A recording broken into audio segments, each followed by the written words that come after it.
Okay, I was watching Kurt Angle's debut in TNA, a video about it, and it came out when Samoa Joe was holding the belt, and Samoa Joe ripped up a contract saying he would not give up his title, And look at the comments of that video. A lot of people were putting, man, TNA really had potential.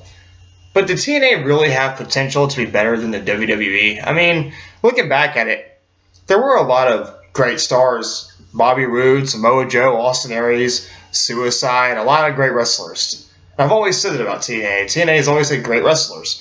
But terrible writing. I think even Vince Russo wrote a little bit of TNA. I don't really know who writes TNA. Because I don't watch TNA that much.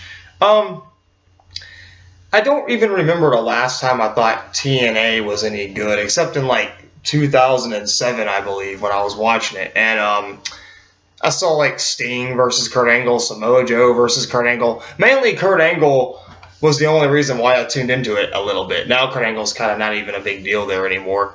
And the reason he went to TNA was so he could have better matches because there was no one else for Kurt Angle to really compete with in the WWE at around 2006, 7. I think he debuted in 2006. Yeah, I think it was 2006.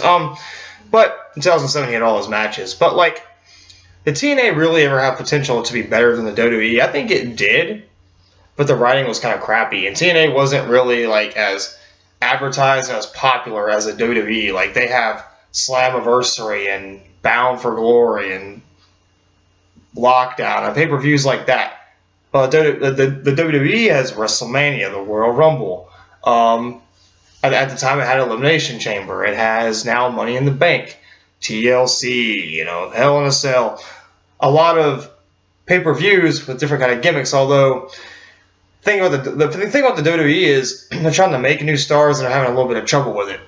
TNA has always said to have a bunch of has-beens and people like Ric Flair and Hulk Hogan and Sting. They called Sting a has-been, basically. TNA, they called it a retirement home for old wrestlers, basically. I mean, some people gave TNA a shot. Booker T, Christian, they gave TNA a shot, and then they went back to the WWE. What does that kind of tell you? Although Christian was a lot more popular in TNA as far as where he was at, being a TNA World Heavyweight Champion.